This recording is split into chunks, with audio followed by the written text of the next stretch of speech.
Welcome to BNB Inside, the podcast discussing all things Airbnb with serious operators. Today I have two very special guests, Pepijn and Ibrahim, the co-founders of Seraya. They have built one of Dubai's fastest growing brands. They raised $1.8 million just a few months ago. They are very appreciated members of the BNB in Dubai community as well. So it's a pleasure to have you here. Welcome, Pepijn. Welcome, Ibrahim. Thank you. Thank you for having us. So let's start. Let's dive right in the matter. You started the business like a year ago, right? Yeah. A year ago. When was the moment you decided to go into Airbnb? All right. Well, Let's start at the start, right? We kind of have to launch it back because the business got incorporated in August, but the idea came from you, which was in... I think beginning of 2024. Yeah. But we already had a couple of months where we were like dabbling through ideas that we could do. Like two friends were living in the same city in Amsterdam and trying to figure out what we want to do. So we would just have go. a million ideas. Yeah, we Fleet would. atelier. Yeah. Should Really? Yeah. Sell fries. Everything. Real Dutch guys Look at selling these fries. Like you walk over the 9 streets and there's like this massive line of like at like a fry shop. So we were like, are the margins great? Is this a good thing? And then we went home, we modeled it out. We were like, okay, this is not really a great thing. Let's sell fried potatoes. It doesn't work. And then we were like, what about sauna? So like we had like a million ideas. And then, I think... We saw you, we saw Berg. Yeah. We followed you guys. On Instagram, This is interesting. Yeah. Kept following. Yeah. This is really interesting. Yeah. All right, let's start to put the numbers together. Mm-hmm. And then... Made sense. Yeah, the idea didn't die off. You know how like you have ideas and they die. Yes. This one survived. And so that's when it became serious. Like So it felt like a golden egg, like a real opportunity that you can make some money from. So what did you do before Airbnb, before this entrepreneurial journey? So I come from a background of hospitality, concept development, and some F&B and a little pinch of real estate. So That's a lot of things, man. Yeah. But somehow they all kind of are Connected. aligned with what we do now, which is great.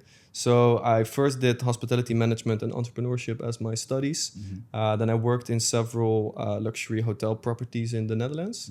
Mm-hmm.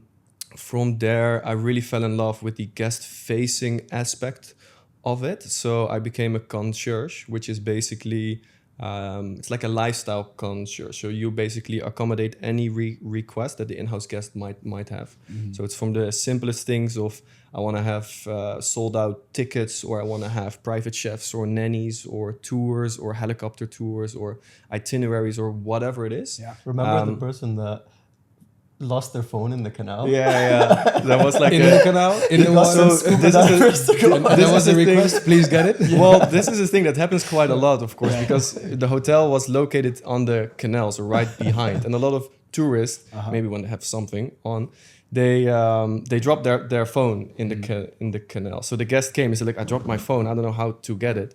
So then you go into like this problem solve mode, and we ended up getting like a whole scuba team.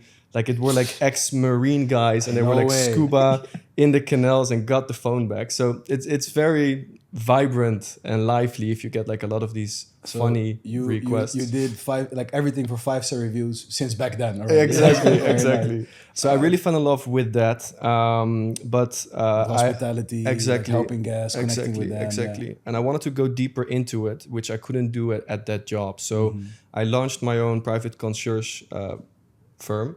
So this was like a boutique private concierge firm for like a handful of high net worth individuals, where I can basically do the same as in the hotel, but then really expand also outside of Amsterdam and do requests in Europe and elsewhere. Was very fun, learned a lot. It's a tough business to scale though, because you're very dependent on your own personal connections. And you have to constantly keep tab, because now this club got sold to this guy, and now this skybox got handed over to this guy, and the manager here changed. So you have to constantly kind of keep tab on who is in what position and so where. that business was basically really built around you. Exactly. And it was like a so one-man you were show. the bottleneck, right? Yeah. So you can make probably good money, but it all depends on what you do on a day, Exactly. with whom you contact, etc. Exactly. All right. So and that's when, so that's the background, right? So you were already in the field. of hospitality and of guest satisfaction, guest experience, and that makes sense. Right. That makes sense. And then from there, I moved to another company in India. So this was a very big real estate hospitality company that were basically launching products at scale. So mainly in Delhi and in Goa. So we basically developed a campus there with hospitality and F&B type of products. So multiple hotels and 15 bars and some restaurants and yada yada. And what I basically did there was concept development. So like figuring out what the spatial allocation was going to be like, what's the concept of these bars, of the restaurants, and then traveling around to find the right talent to bring those concepts to life. So I was always on the hunt for mixologists and interior designers and chefs and DJs, etc. That's also actually why I went to Dubai the first time.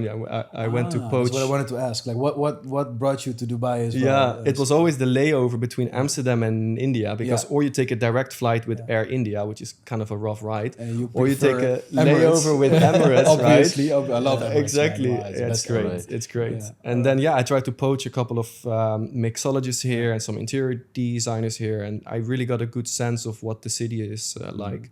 So great exposure. The learning curve was amazing, but it didn't stimulate the entrepreneurial kind of desires that I had. You feel this burning desire to create something, to build something. Exactly. I can resonate with that. Makes absolute sense. Yeah. What about you, Ibrahim? What's your background before you started this Sariah? Before this, I studied in the States. I did business and finance. Nice.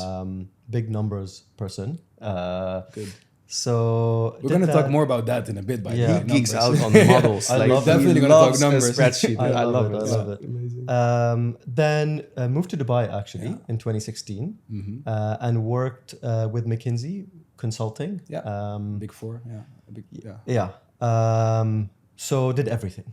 Everything. Consulted different types of businesses in different places around the world. Very broad exposure into different problems that large corporations have. And then, pretty similar to Pep, I realized that I want to break out of the golden handcuffs. Having a good salary, but still having a 9 to 5, basically. Exactly. It's not even a 9 to 5. With consulting, it's 12 to 12. Or It's 9 to 9. It's 9 to 12. Yeah. It's really you're working 16, 18 hours a day. I don't think you worked less, by the way, when you started Sariah, but we get to that as well. 100%. But you're building your own thing, right? That's a big difference. Yes. And I think with corporate, as you scale, as you go up, the work doesn't necessarily go down. And with a business, if you build better systems and you hire the right people, your job should become fully automated. Correct. Yeah, because the thing is exactly the opposite, right? Like if you start a business, you want to make yourself redundant, and if you're an employee, you want to make yourself indisposable. Exactly. Exactly. And this is a huge mindset shift, which I talk to the team a lot about. Is like we're a startup, and typically when you get people in, they have the mindset of I need to make myself indispensable, so valuable to the company that they cannot let me go. Man, this is so true. Right? This is so true. And that unlock is crazy. It's absolutely true. The mindset shift, you have, especially if you had a job yourself in a large corporation, then you need to have this mindset shift yourself already. Yes. And then also to teach it to others as you're growing a startup, as you're scaling a startup, teaching them listen, your value is not how indisposable you are, but how good you are at becoming a leader and leading other people to be able to do what you do, so you can grow to the next level, and therefore the company can grow to the next level. And that's this is very spot on. I experienced the same thing in my journey a couple of times as well. Yes. So that's I always say it's like shifting the mindset from making yourself indisposable to making yourself redundant. The more you can make yourself redundant, the more you can level up. Okay, now you go to the next level. True. I'm happy to walk away and not even run the business at all. As long as somebody comes and fills that role. That's being an owner. Yes. Right? That's moving from being an operator who basically buys themselves a very expensive job to becoming a business owner and an investor, more of the investor thinking, the design thinking, not per se visual design, but designing a business, designing processes, designing teams, etc. So that's what you saw a lot, I think, working at McKinsey, like how the large corporations work. I think it's the opposite. The large corporations are very, very traditional. Very traditional. But what did you learn from them? Though? Because I never had a job, right? So I ran businesses since I was 19. So I kind of figured everything out by myself, the hard way often. And sometimes I think, well, what if I actually use my university degree and apply it somewhere? Could that have taught me something? What would you say about that? I think the most thing that I learned is how to look at things, how to look at any problem and be able to come up with an objective solution to it. Because the problems are so varied in different industries, everything from like oil and gas to government problems to telecom to blah, blah, blah, blah, blah. And in different places around the world, you have to have a system or a mindset of how to solve problems. And I think that's the... Very focused on first principles. And the only way to solve these problems is through data. Yeah. Right? Because everything else, you can talk to people and get their opinions into it. But data is what you need to focus on. True. Look, I think you're right. But in a way, I also think that being an entrepreneur forces you to solve the problems. Yes. Because if you work somewhere, it's not like... it's your real problem, right? There's always someone above you who will, like, at the end of the day, like, carry you might be the able load. to clock out at 5. Yeah, and you the can problem just is take a somebody day else. off and stuff. And all that. But now in Seraya, in your Airbnb business, if something isn't solved, like, you just got to solve it. Like, there's no way around. Like, it's one of you two who has to solve it. Yes. Let's talk about Airbnb for a second, because you guys took another route than most people do, meaning when people enter the market, they're like, I want to find the cheap unit and furnish it cheaply and, spend as little money as possible on my furnishing and then try to make money on competing on price. You guys did the opposite. I remember when you joined the community, you're like, I'm going to set up the best, most beautiful, luxurious units, great experiences ever seen in Dubai. I'm like, all right, I want to see that. And I think you spurred like $30,000 on the first unit. Over 100,000 dirhams. We were budgeted 100, but we ended up paying going more, up. Right? So tell me more about the strategy that you chose, like pricing differentiation versus experience. It is more, right? Luxury. I think it's twofold. I'll let Pep talk about the experience part because that's his game. And I think if you look at like our skill sets also and the iterations of the different ideas, also this idea worked because I think our skill sets are complementary. They complement each other. Exactly. We call it like founder market fit. But going back to like why we chose to build a more premium product, from my perspective, my input was the data again. I was like, what drives the most value in this business? Is it lower costs or higher revenue?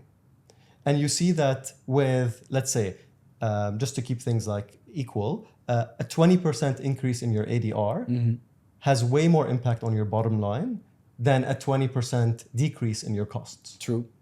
Right? True. And one is kind of limited, I would say, like how much cost can you really reduce? I mean, the zero is the end, right? Exactly. Like even like mathematically, you cannot go lower than zero. But if you go up, there's like infinite room. There's infinite room, 100%. Yeah. So that was kind of like I would say the numbers or the math part of it. Yeah. I think also from an early observation, we saw that Dubai was quite a saturated market, right? And in very saturated markets, the bottom always falls out first. Right, so we didn't want to build a product that would only compete on price because then you're going to have like an endless war to the bottom. Well, if you're able to create a product where guests are comparing on product and not on price, then you're going to be able to have pricing power, right? Because it is maybe 20, 30, 40 more percent more expensive, but they would still find the product to be worth that. Product, price, promotion, there's like a bunch of things that matter in building a business. And it makes sense. I think that you need to differentiate. You need to. And you guys chose experience and luxury, right? So this was unit 1, $30-something thousand on furnishing. You're at unit 44 right now. 44 units. Are you still spending more than 100,000 dirhams Less. per unit. We're doing a lot On less. furnishing? So this has been quite the journey too, right? Because we came here. The first 2 months was like all about kind of observing the market and getting familiar with the areas, getting familiar Understanding with the Dubai. buildings. Yeah. Yeah. Of course, he has lived there for a couple of years, but I just had a couple Layovers. layovers, Yeah, right? yeah. Of like a weekend, and that's it. Yeah. So at the beginning, we thought that we call it activation now. So basically just the transforming the unit, how you rent it, and creating it into the asset that you can then lease, right? Or rent out. We first thought that this was going to be quite a hands-off business unit on itself. Like we're going to have a designer. let's get a designer, and we give us Package. some input. Man, that's the mistake all of us make. It's like the number one mistake. really, Thinking of this really. game as a side hustle, well, Yeah. forget about it. It Yeah. just doesn't work. Impossible. Yeah. Impossible. Yeah. So yeah, we Got scammed by our first. Let's say it as it is. We got scammed. Yeah. So I mean, we gave her like a lot of input, right? Of like how we want it, because we still had somewhat of like a philosophy of what the product should be, right? Like what should the look and feel be? What should the design philosophy be? But it was a nightmare. It took like, I think, how long did it take? Close to 2 months for it to turn over. The budget was overrun by 30%. The 2 quality, months for furnishing a unit, man. yeah, That's 1.5. very, very Yeah. expensive. Yeah, because you're paying rent, Yeah. right? Yeah, you pay rent, and even worse, you miss revenue. Yes. So Yeah. you should add that on the, like, I'd rather pay like 20,000 dirhams more for a month less furnishing Exactly, time. Yes, exactly, 100%. exactly. So yeah, this was a massive pain point, and honestly, I'm pretty happy that it happened, because it really made us go into a different direction, which was to build in-house capabilities. And of course, like that was quite tough at the beginning, because we needed to really find like the design philosophy and really find local providers, and we needed So to when build- you say in-house capability, you mean instead of outsourcing the design and the furnishing, Yeah. doing it yourself Yes. within Yeah. Saraya, Yeah. correct? yeah. Okay, So that's, we that's do very interesting. Like everything in-house now. So we design all of our units in-house now. We Have a designer, have a head of full-time designer. activation. Yeah, head of activation. Yeah. She does the budgets. She does the designs. She activates the apartment, and then she has a team underneath her, which includes painters, builders, floor laying people. It's a whole business it's a whole on business. on itself. So like under the Seraya wing, this is like the interior design, custom furniture design, fit out, FF&E assembly. This is like a whole company on itself. oh, it's a huge operation. I know It is. Yeah, It yeah, is. yeah, It is. yeah. But now we are able to turn over apartments within less than 2 weeks. So There you go. I think the quickest was 8 days or something. Yeah. I think on average it's around 2 weeks or so, because we do a lot. Like we do parquet flooring. Most of our furniture is custom in-house designed and locally made. So we use a lot of custom walnut wood. We use travertin and marble. We wrap all of our closets and kitchens. We tiled the kitchens. Of course, the wall art. I think what a lot of people do. Gypsum. Yeah. The gypsum, the gypsum yeah. walls, the LED lights, Yeah, and yeah, those yeah. things. And of you course, need like to the custom differentiate. furniture production, it takes a minute. It's a Yeah. bit different than going to Pen Home and buying a piece. Yeah. But like, I think after a couple of months, we really build a proper playbook that every apartment just goes through, and standardized kind of the product to a certain extent. Yeah, that's very interesting, right? So this is something I want to ask as well. Like, how does this translate into money? Right, you're a numbers guy, you're a design guy. That is a very good combination. Yeah. Now you spend quite some effort, because you need to set up this team, you need to manage this team, you need to source suppliers, you need to get the visas, you need to get. There's a bunch of stuff that adds to your overhead. But again, it's a core process, so it makes sense to consider doing that. But how does this investment of time, energy, and money translate to the bottom line? Yeah. Yeah. I mean, I think we haven't had a single unit that has gone over the budget of 100. We end up sometimes saving some money. But I think the biggest unlock is two things: time and quality.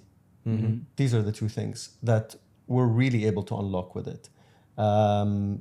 So yeah, I think budget is the same, I would say, as if we were to give it to an external Yeah. The person, quality is like but the quality is No, way but better. 2x. But the 100 is still a lot, It's a right? lot. For the market. Yes. I mean, I invest also a bit more than average in my units, Yeah. right? By now, I'll tell more about that in a bit. Mm-hmm. But you're spending more money also, apart from like building the team. You're spending more money, even though you try to do it as efficiently as possible by having your own business unit. You spend more than the average. Even in our community, in the BNB and Dubai community, you spend more than others do, and across the market, and we already spend on average the community more than what the market does, right? On furnishing, so you spend significantly more.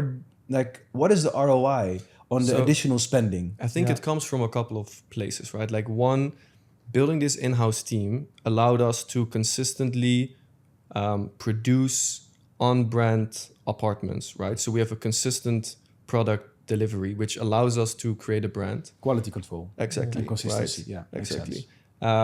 Then that consistent delivery of product and that brand allows us for repeat bookings and retention. So currently 30% plus from our bookings are coming direct. Very good. And I think this is without heavy retention efforts. Yeah. And yesterday or the last couple of days, we were really going into the data for repeat customers.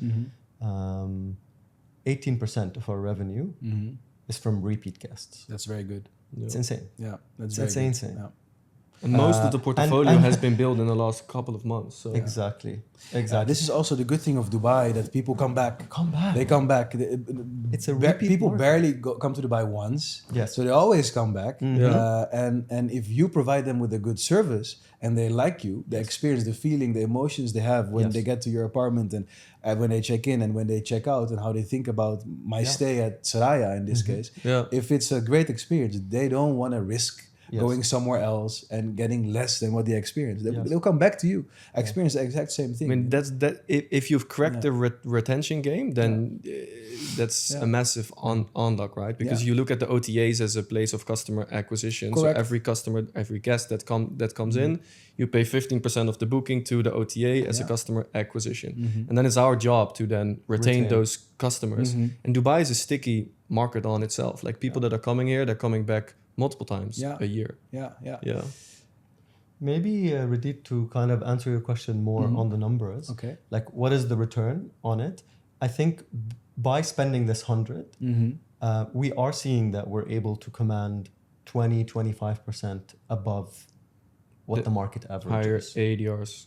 20 to 25% higher ADR. That's good. Yes. That's good, because you spend, even if you spend like in your furnishing, let's say 50% more in your furnishing only, right? Which I think is approximately what you do. I think people spend maybe 60, 70,000 on a unit. Like if on a 3-bedroom? Maybe a bit more. But you spend like 1/3, 30 to 50% more. That's what I think you do. Yeah. Yes. But if at the end of the day you make 25% more revenue year over year, exactly.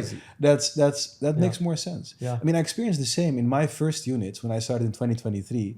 I did the furnishing myself. I'm not that good. Like, as for furnishing, like personally, I'm not a designer. So you went to Home Center, to Pen Home.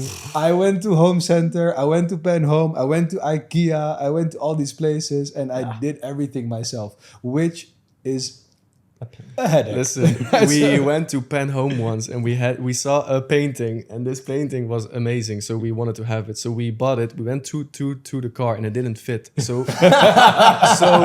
what did we do? We put the painting on top of the car. Then we rolled the windows down. I had one hand like this. He had his hand like this. We driving on Sheikh Zayed. Man. It's a headache. It's clumsiness. I still have a few photos where I was like holding like 3 IKEA carts full of stuff. Oh man, it was. At some point, I made that shift, right? I felt like in 2023 that it was pretty easy to get booked with just standard furniture. Easy. Now, 2025, almost 2026, doesn't work. So if I look at my units, I look at my old units, I still have a couple of units that I haven't like refurnished, like renovated, versus my newer units that have like way more design thinking in them and way more like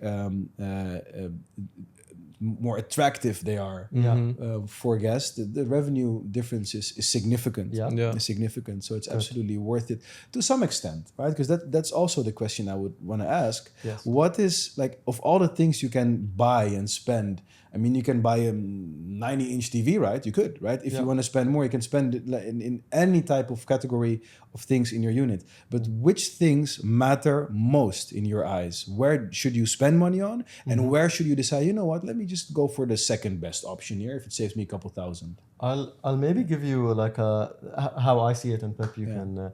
The way I see it is like, first you have a blank page, the apartment, unfurnished. The usually. canvas. The canvas. We call it Exactly. the canvas. There's a lot you can do to the canvas to make it nicer. Flooring, paint, gypsum, wrapping, tiles. Do people care about that a lot? I don't think people look at it that much. But if you're able to do it, in a cost-effective way, so you don't need the best parquet floor, you don't need the best paint, you don't need all of this. You can go cheap on that, but with taste. And if you're able to do it once and just crack it once and use it in all your units, Replicate You can it. use replicate economies it. of scale Signature to- design. Exactly. Now you have a nice canvas to paint on. And then you have bigger items like sofa, couch, etc. Those, I think, need to look nice, but you don't need to spend also that much. It's funny that I think the smaller the things get, like the coffee books that you use, or are you using real plants or fake plants, it's the stuff that people see and touch. It's very tactile, and they pick it up. Is the stone, the decoration, is it heavy or not? Yeah. And for some reason, you can spend the best on the flooring, the best on But everything. if you have a fake book, what is that? people are going to look at it and be like, Is that an assumption, or is this like based on what do you think this? I think it's an assumption. Yeah. I don't know if I don't have like something very Because what you're saying kind of makes sense. Yeah. I mean, I'm not saying it's untrue, because I do the same. Yeah. Right. When I go to like a 5-star hotel, when I stay abroad, or whenever I go somewhere that I expect to be luxurious, I don't want to see like cheap looking stuff. Yes. Yeah. Right. But that's me. But am I the typical guest that books my apartment? That's all. It's a continuous question, right? And I would love to do some more research on this and really understand what increases people's willingness to pay on that level. Because I mean, obviously, we have these tools that tell us you need to have like a sofa bed and a baby crib and these things. You know, we know that. Like that increases revenue for a fact, because in the Airbnb's SEO, you can select them and in your unit will pop up or not be shown. But these additional things, like these things we're talking about now, there's more. So we did smaller saunas, things. we did jacuzzi. Yeah, saunas in your units. There's things from a design perspective, and there's things from a kind of operational or like usability perspective, right? And I think when we were building the DNA of the product, we really put the guest experience first. And this comes from like a saying of the founder of Airbnb as well, like do things that don't scale, and then find a way later to scale them, right? So we've introduced many things that we think guests would appreciate, right? A part of what the brand stands for is also just rejuvenative living and health and wellness focused. So we have been introducing a couple of these things and really trying to put ourselves in the perspective of a guest of what would be important to them. So like a couple of very small examples. Somebody comes from the US, they had a long flight, they come in the apartment, now they want to charge their phone. And all the outlets are Dubai-based, and their phone charger doesn't fit in the socket. Yeah. What do you do? Yeah. So we have changed all of our outlets to international ones. Very good. One of the things is a lot of companies use plastic water bottles in the fridge, and then they have like a couple of bottles to drink from with microplastics in it, and then it's done. So we have introduced water filters in every apartment that basically give you boiling water or cold, and it's like reverse osmosis, like a filter thing. Or we have introduced like shower heads. Shower heads, like the filtered shower heads, because the water over here is not that good for your skin and hair. Then we have introduced infrared saunas. We have introduced. Are you still doing the sauna thing? Yeah. in all the units? No. Not in all. Not Okay. in all. Like we do like a mix. So for some of them we did a bunk beds to maximize on the beds and maximize on the You amount do of it in people. the maid's room. Like so in the maid's Exactly. room you transform it either to bunk beds or to Exactly. like a wellness space. Exactly. Basically. Exactly. Yeah, Exactly. yeah, it's very interesting. You know, I like saunas. I mean, back home I have my own sauna as well, so Nice. I enjoy the experience. Yeah. But again, I'm continuously thinking like, what? Because it's a business, right? I want to be sure that I spend the money, the ROI on every cash in makes sense from a financial perspective. Yes. Yeah. And that's why I think your story is super interesting, because you guys are doing something unlike a lot of everybody else. Basically, you're spending more, you're doing more to create a premium product, and I really want to see how that evolves over time, especially as you scale, because you guys have a goal of reaching 50 units this year, right? I mean, that's going to work, I guess. Right? So you're at 44, right? Yeah. So, and that's going to work. And then 2026, are you planning to keep the same line of thought, the same line of design, the same line of premium product, or would you 100%. perhaps take like a more budget approach to find other types of guests, or minimize your risk, or lower your liability on the balance sheet? I would rather want to go up than down. So like I think one thing that we did very differently from a lot of other operators is we really created, in my opinion, or trying to create a hospitality brand that's recognizable, right? So if you are in our apartment number 1 or in apartment number 44, You feel the same. You feel that you're in a Sariah apartment, right? And I see what a lot of other operators are doing is they are being an aggregator of apartment supply, which is also fine. It's just a different game. So we are really focusing on a consistent line of product and a consistent brand around that. So I think we would, I'm pretty sure we are just going to continue creating the same type of products. And ideally, maybe even we can go up, because hospitality... What does going up mean in this case? So going up basically means villas, penthouses, like go more premium in product where potentially the margins are higher and your operational burden are less, because we're in a native business of hospitality, and hospitality is extremely operational, right?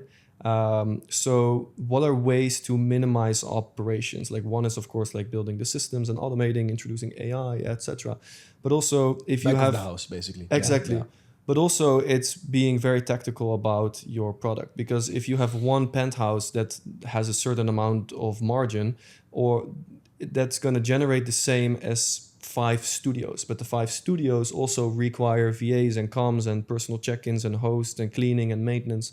So I would rather want to go up from a brand building perspective, and I would rather want to go up from an operational perspective. This makes sense. I've been thinking about this a lot, actually, because with my business, I'm close to 80 units now with Smart Stay.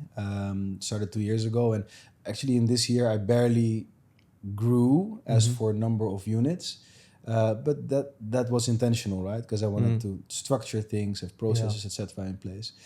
And then this is what you feel that you need. First of all, need to figure out the back of the house properly, like set it up properly, because without a proper backbone, your business will you're only as good as your systems are. Yes, team, you are. Yeah, I mean, definitely. But as you scale, it also stays like it's a challenging game. Like, do you want to spend more money scaling, like investing more money, because there's always uncertainties in the future, right? There's always risks everywhere. For example, now in Dubai, I feel that the market rents are going down, right? Which is good for us. Yes. But if you take a lot of units like last year, for example, in this year with the high rent, and then the rent goes down, other operators will pick up with a lower rent. So they're going to compete, you have this 25% margin, but still they can compete easier on pricing, because the gap might become too big. So back to the business model and the growth in the business model. You can work in 2 models, right? And when we say you run Airbnbs, you either do subleasing or you do revenue sharing. Now subleasing is where you just rent long term, and then you add some extra value like furnishing, etc., and then list it on Airbnb, booking.com, etc. Then we have revenue sharing, where you manage an apartment for a commission.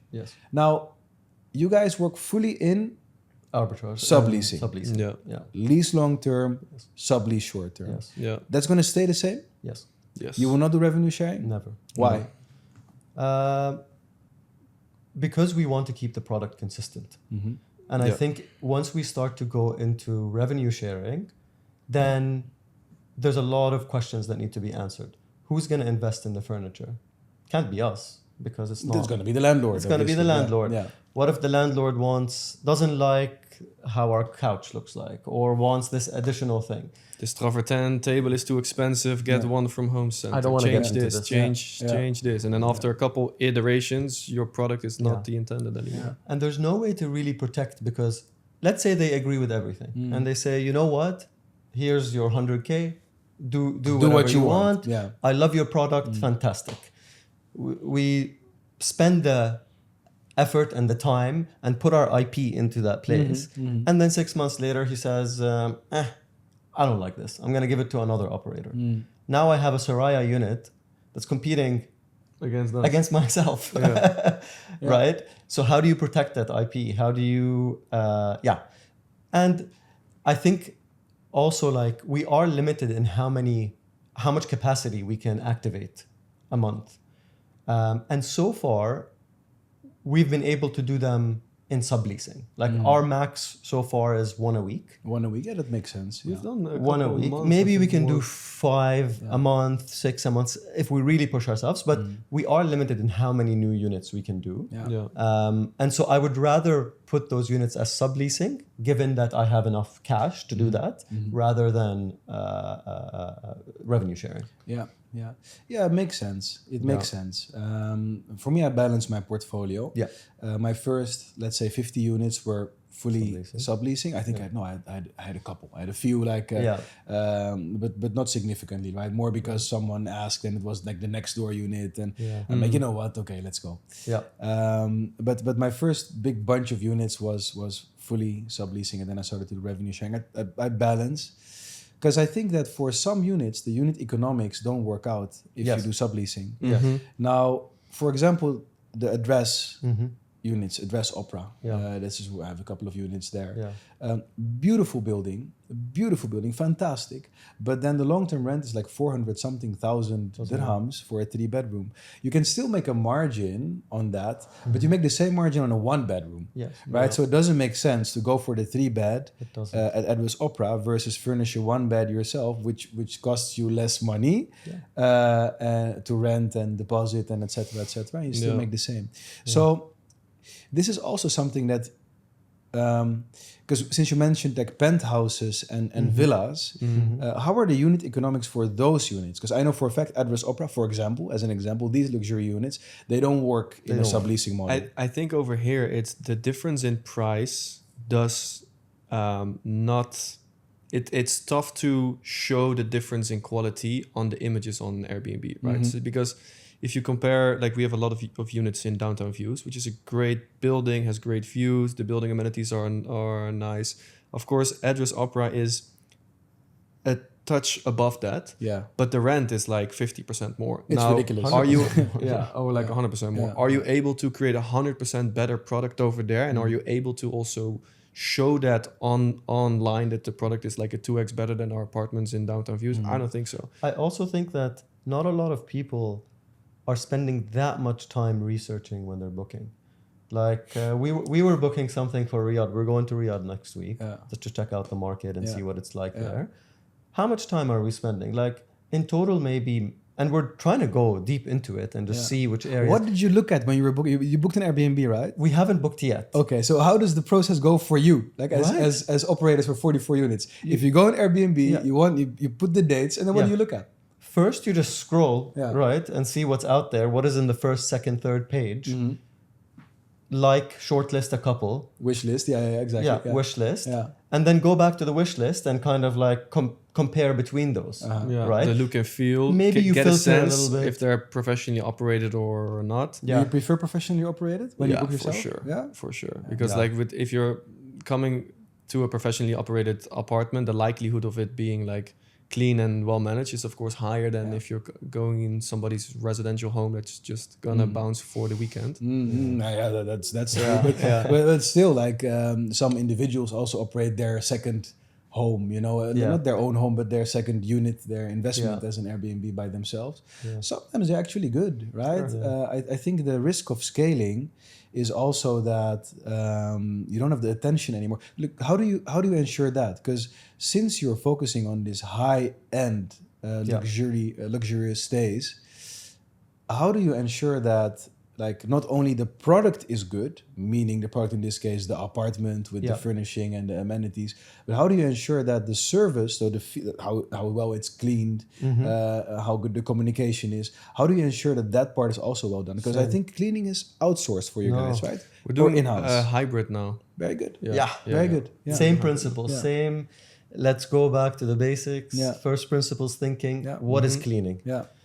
And we have to build it ourselves. Yeah.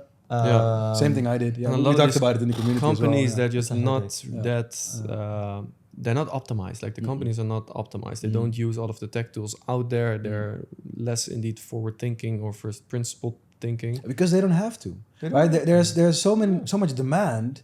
So many holiday home companies like Airbnb hosts starting and saying, I need a cleaning company. And they don't need to step up their game because that's the standard, the bar. So if you want to get to this quality level, same thing I did, you need to insource. Yeah, I'm not saying that all these companies are bad, but they're just like operating on the market bar. Yes. And if you put the bar here, you need to do it yourself. Yeah. So you're doing that now. It's nice to hear. It's another business, like we're saying. Like again, we have a housekeeping business. Activation or the fit out design is his own business.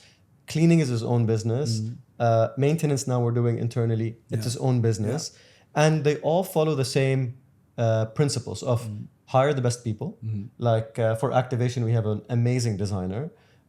For cleaning, we hired like the head of housekeeping of a huge company here, right? Poached him. Maintenance, same thing. So it starts with hire top down. Yeah, hire the best people, and then people are products of the system. So implement the best systems and the best tech tools, and then you'll see things start to work. And they all have to work in harmony, right? Like you cannot say for the next 3 months we're gonna do 15 apartments per month instead of 5. Because then that's gonna drop on the operational team and they cannot keep up, right? So it's like a gentle balance where you constantly build all of the business units and scale them at the same time. I really like how you guys evolve. Like, just want to make this remark because I remember when you guys when we met for the first time. I think it was on Zoom or Google Meet, one of the meetings. We were just like figuring out the game, right, and understanding how the basic unit economics work, like Airbnb. That's property management system, Booking.com, yes or no. And now you guys are really like. Have been growing as for the number of units, but more than the number of units, also of an understanding of the market, understanding of the industry, and I like seeing that, man. Like the growth process, because we have like weekly calls, right? And you're always almost always there. So it's and it's been a pleasure talking to you, Rudy. I mean, it's really nice to have you as a sounding board, as a coach. Like, it's really helpful. I always tell Pep, it's like every time we go into the meeting, it's like this mindset of just going back to school. You have to really, no matter where you are, you have to go back to day one thinking and say, I'm a student, I'm here to learn.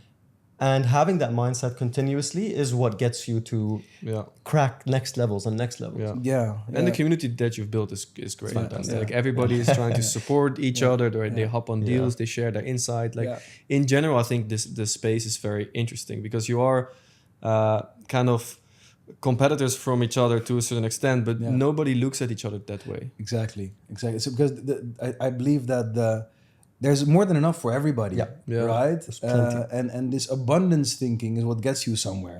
And the thinking, no, it should be mine or mine. Zero sum mindset. I need to take from you. The market is growing continuously, and you get way further if you support each other than when you do the zero sum thinking. What's on that note? What's the biggest value you got from the community if you look at the last year? I think really it's just being with like-minded people. Being with people along the journey.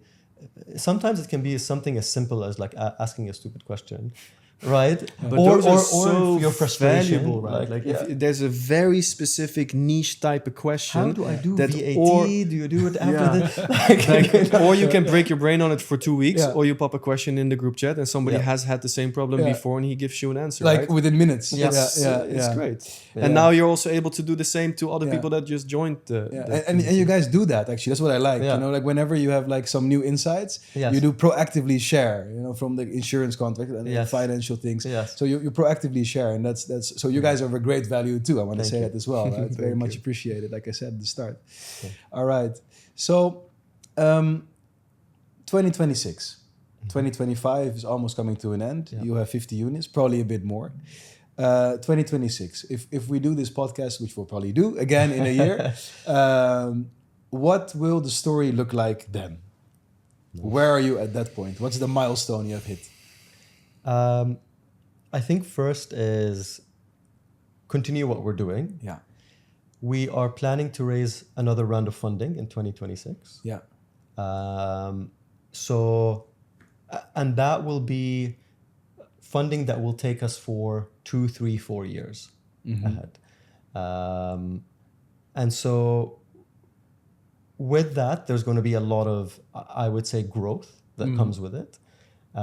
Scaling up the portfolio in Dubai to target operating size, which means almost doubling how many units we're adding a month.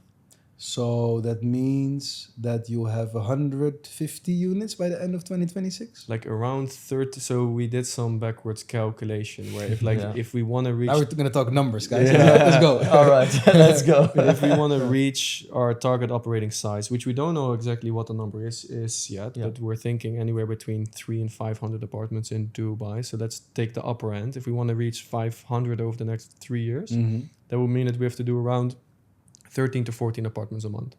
So now we are doing around 4 or 5, sometimes 6. So we would have to double our kind of activation capacity. So by the end, so if it's exactly a year, of course, funding also takes Time to significant- close and get the money in the bank. Yeah. So Yeah. probably double the portfolio, something like that. Probably, That would be great. 100 to 150 units. Yeah, Somewhere and around. potentially some expansion as well Abroad. Yes. We've Yes. been Saudi? looking into. Is that an think option? So. Yeah. Yeah. Yeah. I mean, Yeah. we're going next week to check Yeah. it out. Yeah. One of our lead investors in our seed round is a real estate developer, owner of like luxury hospitality in the region. In Saudi. In Saudi. Okay, very good. Yeah. Great investor. Yeah. Very strategic. So they're building a new building, like a G+5, G+6, and they want to turn it into Seraya. But now this is interesting because Yeah. he's one of your investors, right? Yeah. Would you still do subleasing? Yes. Yeah. Yes. You would still guarantee him a certain income. Oh, with him. I think on Yeah. on With this him, particular it might be deal, different. Yeah. Yeah. Because we're so aligned, right? He's invested in the business. Yeah, he's basically standing next to you, right? Yeah. So that's and it's a building. It's not a particular Yeah. apartment, right? So Yes. this would be the complete. yeah. No, I'm looking into buildings too. I mean, I really like the idea Yes. of being in full control, Yes. Yeah. right? Like having someone at the reception, like someone Yes. that wears your polo and does not represent anybody else, just Yes. represents you. Yeah. So this way you can really like go all out Yes. on providing the best possible guest experience, and it matches your brand also. Exactly. So that I mean, I'm looking at the exact same thing with Smart Stay. I might really set up nice. another brand, but I really want like my next step is buildings, Yes. Yeah. right, and really be in control of the whole thing. Yes. So that's I mean, I was just in Lisbon also. Stayed at an Airbnb.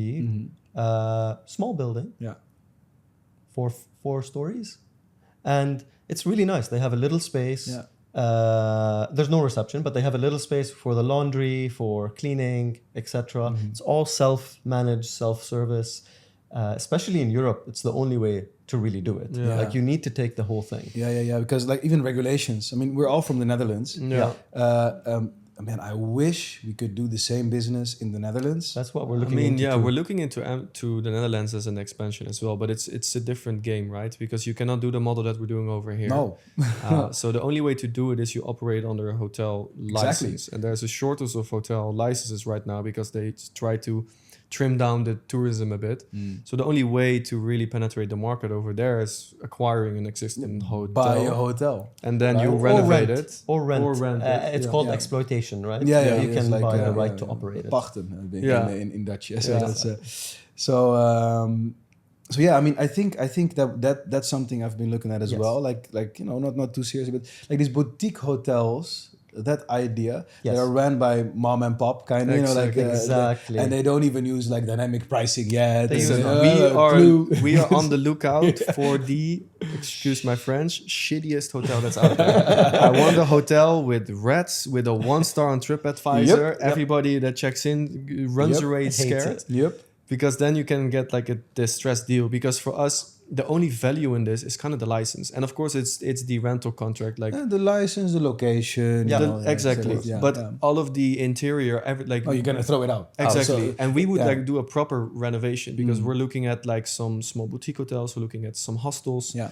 but we would want to introduce the same concept as we are doing over here, which is more large format apartments, right? 2-3 bedrooms.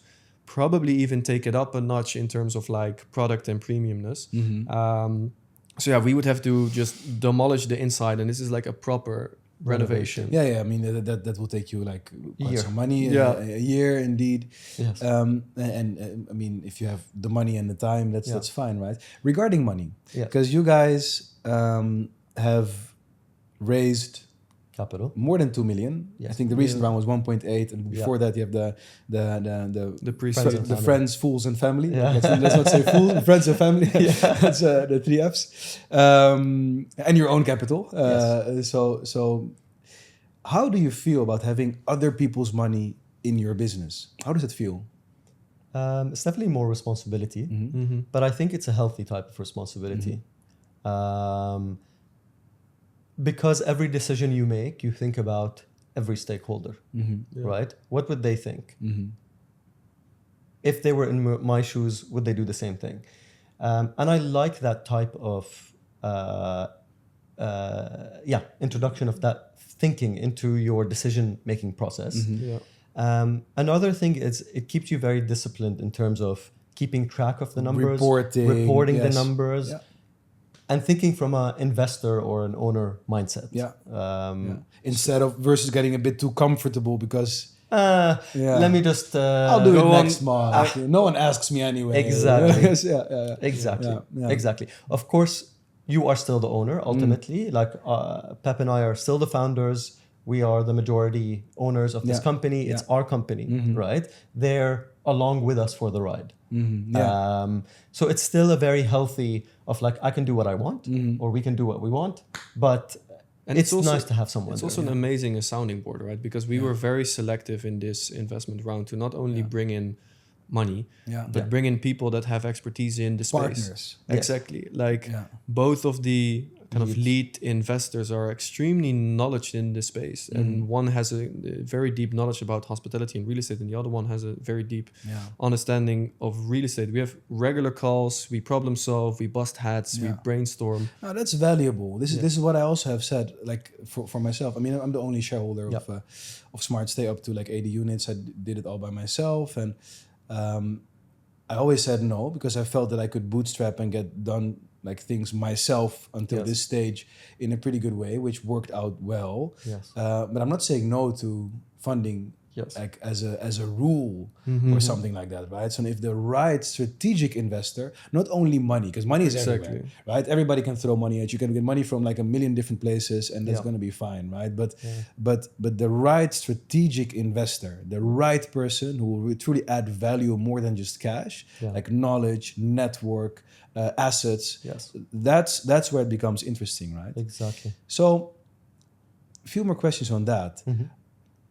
What makes your business investable? I mean, you had a full talk about it at last week when I had the BNB in Dubai stage at the Scale Middle East, and a very interesting talk. I had a lot of operators come to me and say that they really liked your talk. Thank you. It's really nice.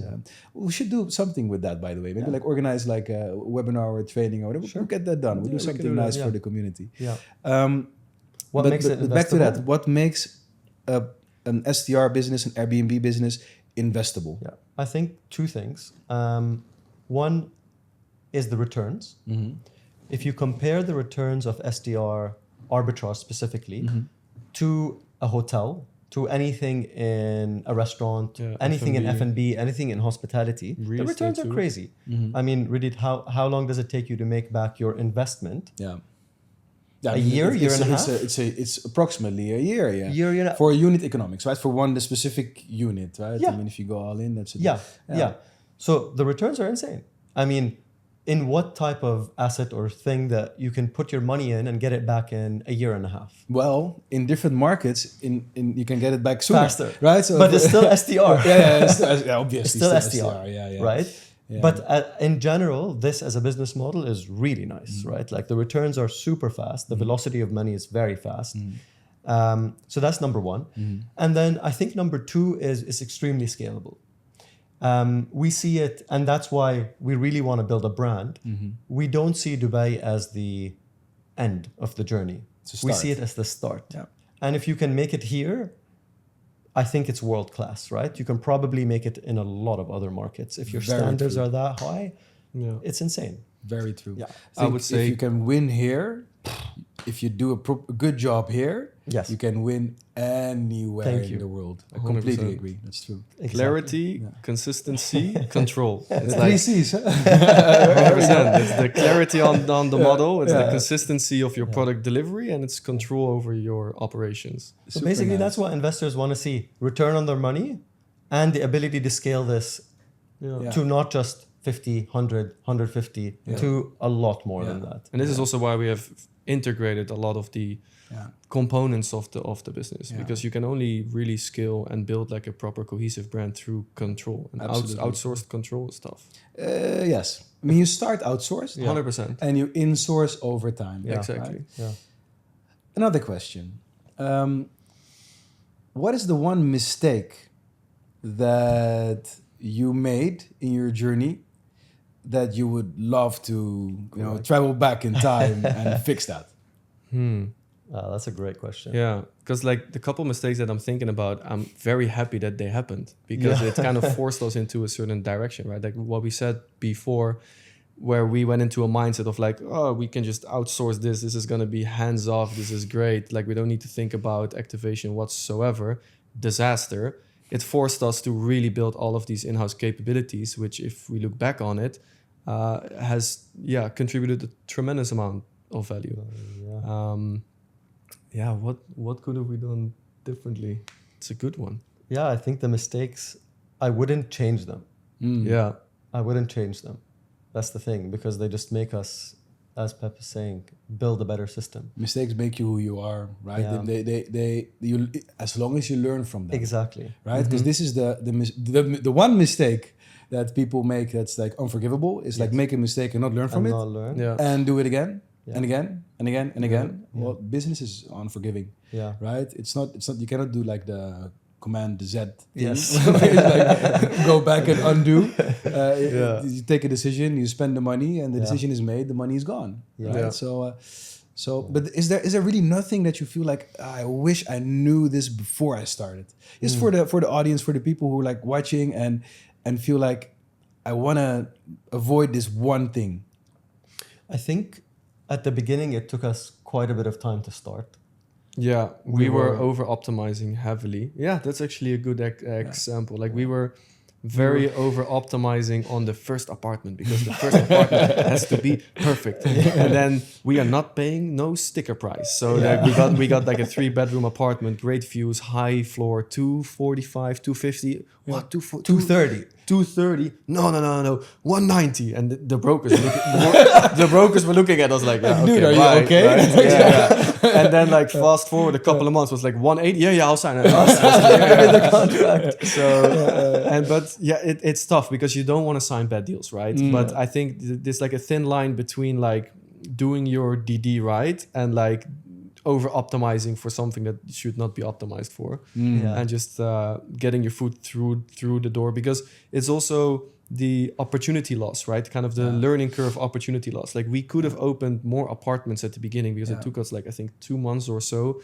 to open up the first ones. Yeah. Now rents were already higher, and we didn't have any exposure to running the business actually. I think also it's a very personal decision, and I think founders, especially first-time founders, fall into this trap of not wanting to launch because everything needs to be perfect. Like analysis paralysis. Analysis paralysis. It has to be perfect. And I think it's a mindset shift of the business is the business and I am me. Yeah. And sometimes we get too caught up into the business is a reflection of me, and therefore it has to be perfect, and I don't want to put it out in the world until it's perfect, and that kind of stops you. Yes. So there's a sweet spot in between. Just let it go. That's fine. It's about velocity and about iteration and about learning. And what's out there is not a reflection of who you are, right? Letting go of that is very important. Very wise words. Very wise words. Like so kind of step back from the business as well. You're not your business. You're not your business. You're not your business. You own your business and you build your business, but you are not your business. Exactly.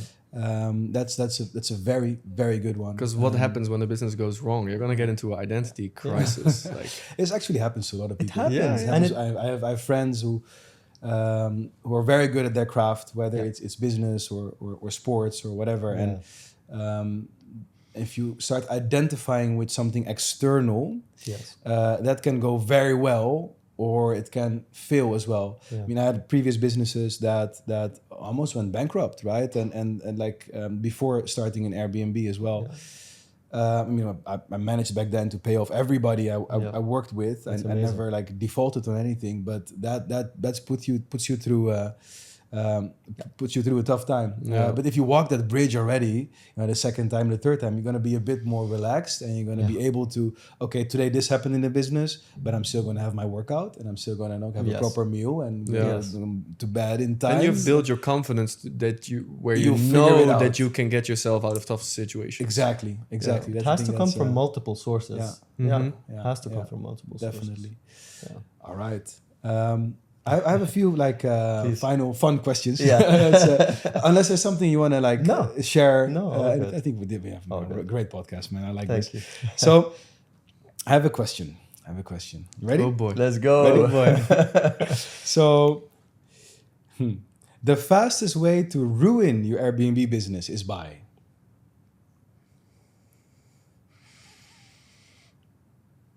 I can think of a million things. Yeah. The fastest. I would say not care about your guest, not care about your customer. Don't pay attention to cash flow. Cash flow is super important. Try to do everything alone. Yeah. Do everything yourself, I think. Yeah. It's going to crash and burn. You're going to be the bottleneck. Yeah. You're going to be the bottleneck, and that's a very tough position.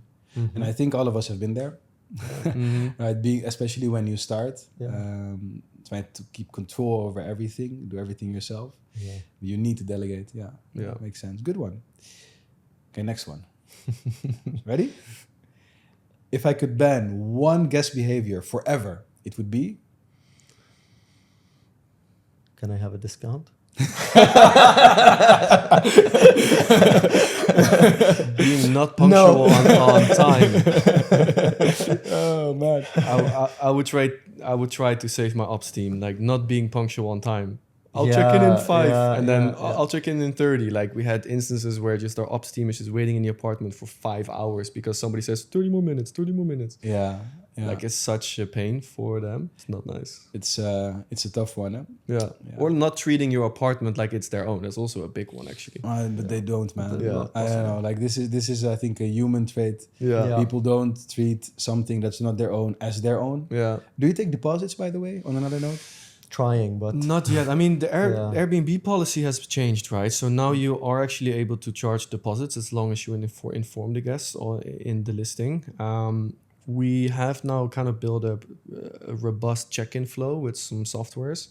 And we were discussing to introduce deposits for direct bookings, right? Because there's still some chance that with OTAs you can get it through the insurance. Through Airbnb, you have air cover, you can get the money back if you have the right evidence and communication. Yeah. And then, so we haven't introduced it yet because the question is how much additional friction is it going to create for a guest that are not used to it, right? Like with a hotel. We talk about all the time, right? So it's friction versus no like guaranteed no loss. Yeah. Although you always have transaction costs, so you always lose a guaranteed True. amount.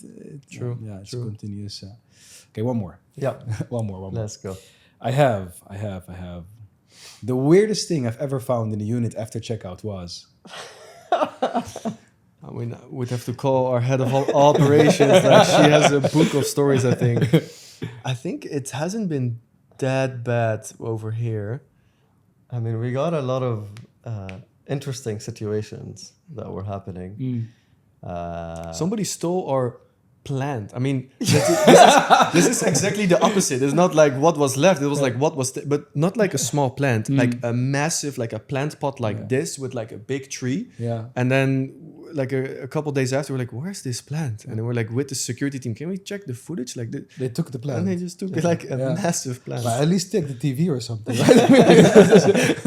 Right? Yeah. it's Man. And they leave stuff as well, right? Guys leave stuff in the apartment as well. A lot. Yeah. It's like and then Shoes and clothing and clothes, stuff and like food. like we didn't have blenders, like smoothie makers in our units, and then once every while we found like a new blender, like a smoothie. Nice. That's nice. All right, okay. Update the listing. Last one. Yeah. Last one.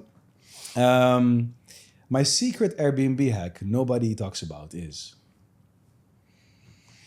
Well, if we say it, it's not going to be secret anymore. Right? That's the whole point. Yeah. Let's share it with the world. Secret.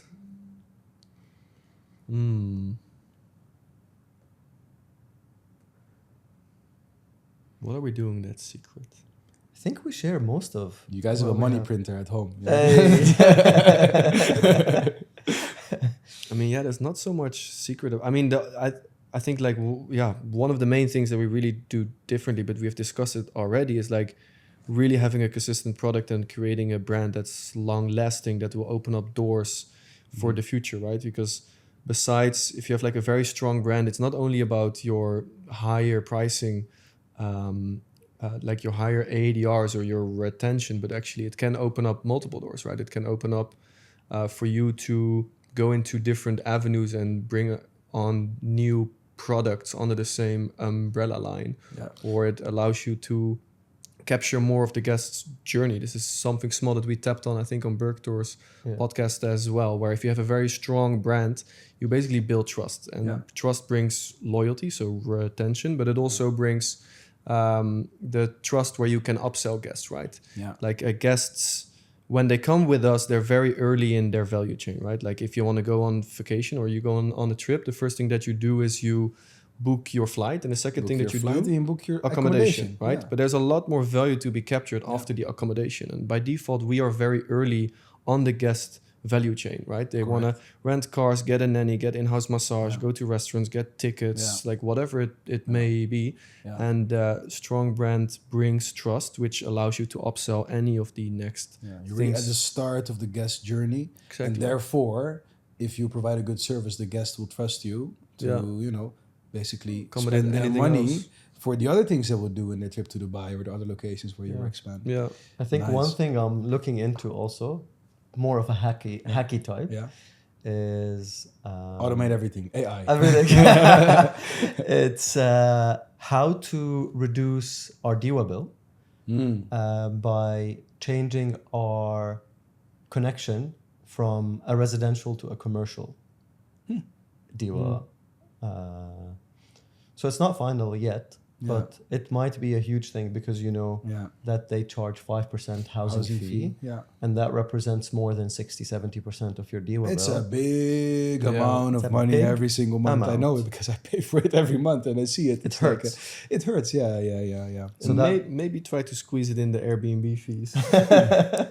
Get some secret money here and there. Yeah, it's a money printer, guys. Yeah. All right. We need to wrap up in a bit. Do you have one final advice for the audience watching this? I think they all find your story very impressive. I'm pretty sure they should. You guys should find your story very impressive. What would you advise to someone who's now watching this podcast and thinks about starting their own Airbnb business, what should they do first? I would say don't look at, and I think this advice has been given already multiple times, but it's not a side job. It's not a side hustle. It's really like, if you want to do it, you have to do it well. And and for that, it takes all of your time, like any startup does, right? It doesn't really make sense to build this with the idea of 2 apartments. It makes sense at scale. And for that, you need to build proper systems and SOPs and create teams and understand the market. So it is not gonna be a very easy side job, at least not in a super competitive market like Dubai, maybe It's not elsewhere. a side job. It's not Full a side stop. job. It's not. Get yourself ready. Prepare for war. Prepare for war. And I think something very important is there's so much competition. You need to differentiate. 100%. Pick a niche, Yeah. stick to it, Yeah. and be the best in that Yeah. niche. Whether it's large format, family stuff. Like, I can give you some gems. Like, I think there's a huge niche for family-friendly apartments. True. Family-friendly. Like, families have different types of problems. Toys, safety on the cribs. corners. If you can build a business that is a little Airbnb or like something cute like that, I think there's a huge market for that. Because their pain point is one of the highest, right? Because if it's 2 friends that are traveling, they could go to a hotel or whatnot. If it's a big family with a nanny and 3 kids, like their pain point of finding accommodation That's our is target the audience. highest. That's an amazing target Their audience. pain point is toughest because they don't have the same accommodations in most hotels. Yeah. So they go to Airbnb, and if you accommodate exactly what they need, they'll pick you and pay a premium. 100%. Same like pet owners, by the way. Like Thank you. That's same I thing. told you about this the other day. If you can do a pet-friendly. When he said it, our head of Airbnb. operation was like, No way! There's no way! Pet hairs, damage, no, that's Done. impossible. Yeah. No, I mean, I know because I have a dog, and then when you travel with your dog, you just pay more, right? I just went to Ras Al Khaimah last year to Rak to a pet friendly place. I think it was Moving Big Hotel, and I think I paid like $300 more, or even more, like for, I don't know, for like 1 weekend, right? Just for the sake of bringing my dog. My dog is this big. Yeah. My dog doesn't shed, and still I had to pay. But I did it without considering. Of course I do it, right? Because it's your pet. Exactly. I mean, I don't have children, but I can imagine if you have kids, it's even more, right? Exactly. All right, guys, we're gonna wrap up. Thank you. I think we could be talking for hours. We'll definitely repeat this. I think you guys are growing at light speed. I love seeing that. I love seeing 2 bright entrepreneurs from the Netherlands in the same industry. Part of the BNB in Dubai community as well. I'm very happy to have you there, and I'm looking forward to see what you guys we're gonna accomplish in the next few months, in the next few years, and we'll definitely stay close to each other to chat about that and help each other out as well. Thank you for coming. Thank you. Thank you for having us, man. Thank you.